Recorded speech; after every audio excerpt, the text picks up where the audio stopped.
Hi Amigos.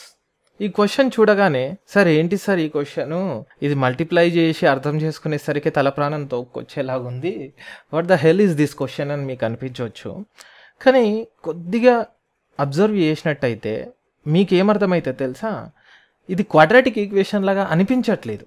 కానీ ఈ question ఏ టాపిక్కి సంబంధించిందంటే hidden quadratic ఈక్వేషన్కి సంబంధించింది.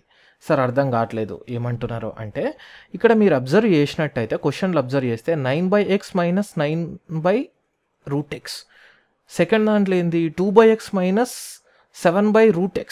ఒకటైతే నాకు కనిపిస్తుంది అబ్బా, ఏంటది, రెండు టర్మ్స్లో కూడా ఒకటి 1/x ఒకటి 1/√x లాగా ఉన్నాయి. అచ్చా ఏంటి సార్ ఈ రెండింటికి మధ్యలో రిలేషన్ ఏంటి అంటే, నాకు గనక ఈ 1/√xకి గనక స్క్వేర్ చేస్తే నాకేమొస్తుంది, 1/x రావట్లే. అచ్చా అంటే నేనేం చేయొచ్చు, ఒకవేళ నేను ఈ 1/√xను గనక t తీసుకుంటే నాకు 1/x అంటే ఏం చేయాలి, నాకు t స్క్వేర్ చేస్తే నాకు 1/x వస్తుంది. అంటే 1/√xని కనుక t తీసుకుంటే 1/x అనేది t స్క్వేర్ అయిపోతుంది.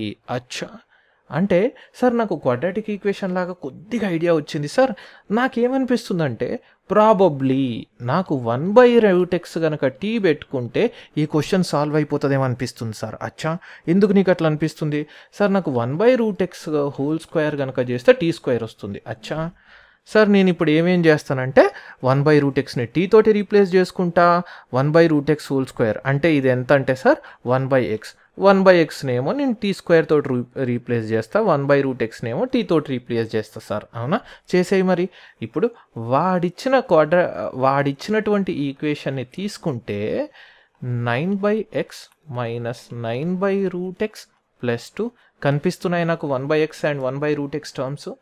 2/x minus 7/√x plus 3 is equal to 0. ఇది వచ్చింది నాకు. ఇప్పుడు మనకు సబ్స్టిట్యూషన్స్ ఏంటి, సబ్స్టిట్యూషన్స్ నాకు 1/√x అనేది t వస్తే ఆటోమేటిక్గా 1/x అనేది 1/√x హోల్ స్క్వేర్ కాబట్టి t స్క్వేర్ అవుతుంది. ఓకే,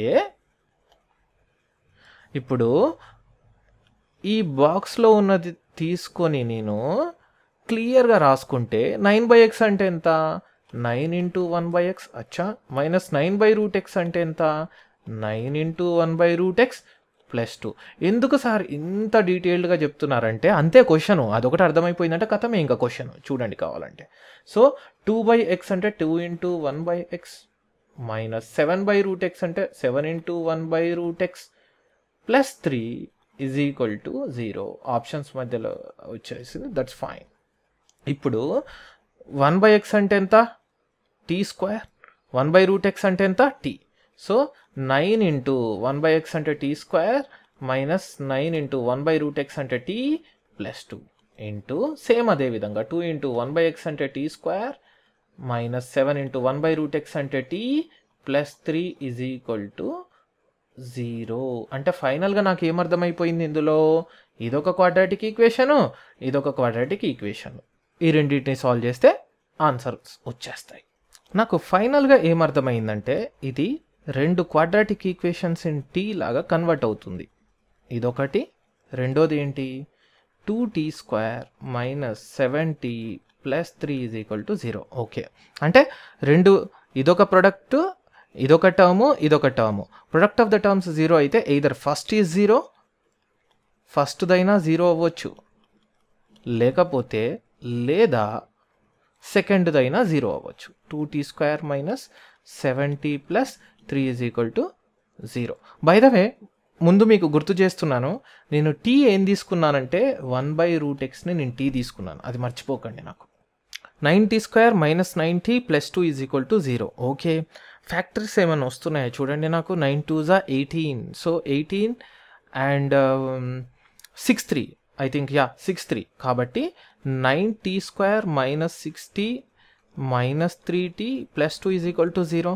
సో ఇక్కడ 3t కామన్ తీస్తే 3t మైనస్ 2 మైనస్ 1 కామన్ తీస్తే 3t minus 2 is equal to 0. Of course 3t minus 1 into 3t minus 2 is equal to 0. Of course t is equal to 1/3. ఇక్కడ నుండి ఏంది t is equal to 2/3.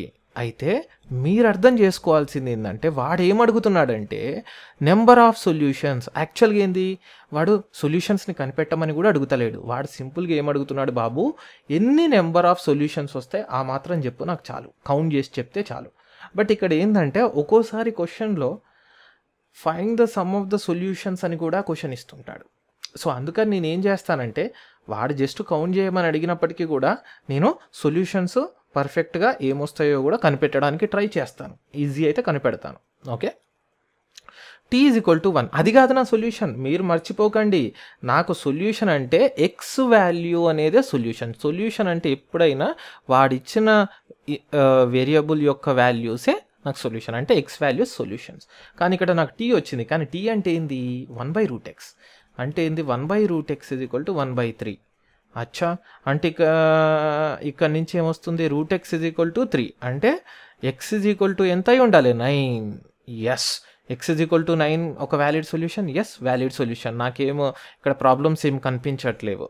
Okay, ఒకవేళ x కనుక negative వచ్చి ఉంటే root of negative number not defined అలా కూడా నాకు ఏమనిపిస్తలేదు. ఇప్పుడు సెకండ్ టర్మ్కి వద్దాం. t is equal to 2/3. కానీ t అంటే ఏంది, 1/√x ఈజ్ ఈక్వల్ టు 2/3. అంటే √x ఈజ్ ఈక్వల్ టు 3/2. అంటే x is equal to squaring on both sides చేస్తే 9/4. పర్ఫెక్ట్, ఇది కూడా వ్యాలిడ్ సొల్యూషనే, ప్రాబ్లమ్స్ ఏ కనిపించట్లేవు. ఇప్పుడు సెకండ్ సైడ్ చూద్దాం మనం. ఇక్కడ కనుక సాల్వ్ చేస్తే 2 × 3 6, -6 -1 తెలిసిపోతుంది. So 2t² - 6t - t + 3 is equal to 0. ఇక్కడ 2t కనుక కామన్ తీస్తే t - 3 -1 కామన్ తీస్తే t - 3 ఈజ్ ఈక్వల్ టు 0. అచ్చా, 2t - 1 × t - 3 is equal to 0. అంటే t ఈజ్ ఈక్వల్ టు 1/2 ఒకటి, t ఈజ్ ఈక్వల్ టు 3 ఒకటి. ఈ రెండు సొల్యూషన్స్ వచ్చాయి. కానీ నాకు సొల్యూషన్ అంటే ఏంది, ఎక్స్ వాల్యూ, t వాల్యూ కాదు కదా. సో కానీ t ఏం తీసుకున్నాం మనము, 1/√x. 1/√x is equal to 1/2. అంటే √x ఎంత రావాలి, 2 రావాలి. √x 2 రావాలంటే స్క్వేరింగ్ ఆన్ బోత్ సైడ్స్ చేస్తే x ఎంత రావాలి, 4. ఎస్, ఇది కూడా ఒక వ్యాలిడ్ సొల్యూషన్. ఇప్పుడు సెకండ్ సైడ్ అంటే ఏంది, t is equal to 3. t అంటే ఎంత, 1/√x is equal to 3. So √x అంటే 1/3, x అప్పుడు ఎంత రావాలి, 1/9. అయితే స్క్వేరింగ్ ఆన్ బోత్ సైడ్స్ చేస్తే వస్తుంది. ఇది ఒక వ్యాలిడ్ సొల్యూషనా, ఎస్, పర్ఫెక్ట్గా ఇది కూడా వ్యాలిడ్ సొల్యూషన్స్. అయితే నేను మళ్ళీ రాసుకుంటాను. ఫస్ట్ టీలో ఉన్న ఫస్ట్ క్వాడ్రాటిక్ ఈక్వేషన్ నుంచి వచ్చిన సొల్యూషన్స్ 9, 9/4. టీలో ఉన్న ఇది ఫస్ట్ సైడ్. టీలో ఉన్న సెకండ్ సైడ్ నుంచి వచ్చిన క్వాడ్రాటిక్ ఈక్వేషన్స్ ఏంటి, 4, 1/9.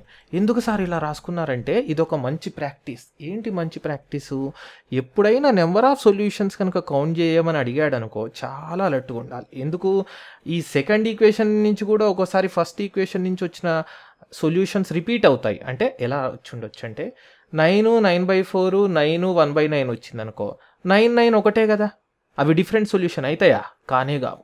అంటే 2 సార్లు కౌంట్ చేస్తాం మనం, అంటే ఆన్సర్ 3 కానీ 4 కౌంట్ చేయొచ్చు. సో అందుకని రిపీటెడ్ సొల్యూషన్స్ వస్తున్నాయా లేదా అని నేను అర్థం చేసుకోవడానికి రాసుకోవడం బెటర్. 9, 9/4, 4, 1/9 అన్ని డిఫరెంట్ సొల్యూషన్స్ కాబట్టి నేను counting is equal to 4. So number of solutions వచ్చేసి 4 నెంబర్ ఆఫ్ సొల్యూషన్, అది నాకు ఆన్సర్. ఒక్కోసారి క్వశ్చన్లో ఏమి ఆప్షన్ ఉందా ముందు అబ్జర్వ్ చేసి, option D is the correct answer 4. ఒక్కోసారి వాడు ఏమడుగుతాడు తెలుసా, tell me product of the solutions ఎంత బాబు అని అడుగుతాడు, సమ్ ఆఫ్ ద సొల్యూషన్స్ ఎంత బాబు అని అడుగుతాడు. వాడు ఏమైనా అడగనియో, బట్ ఒక్కసారి కనుక నేను సొల్యూషన్స్ అన్నీ కనిపెట్టానంటే వాడు క్వశ్చన్ ఎలా అడిగినా చేయొచ్చు. ఇది కేర్ఫుల్గా అర్థం చేసుకోవాల్సింది ఏంటంటే, మీరు క్వశ్చన్ చూడగానే క్వాడ్రాటిక్ ఈక్వేషన్ లాగా అనిపించట్లేదు, కానీ ప్రాపర్గా అర్థం చేసుకొని ప్రాపర్గా కనుక ఒక సబ్స్టిట్యూషన్ తీసుకుంటే ఇది క్వాడ్రాటిక్ ఈక్వేషను, అండ్ ఇది అగైన్ చాలా simple solving of quadratic equation.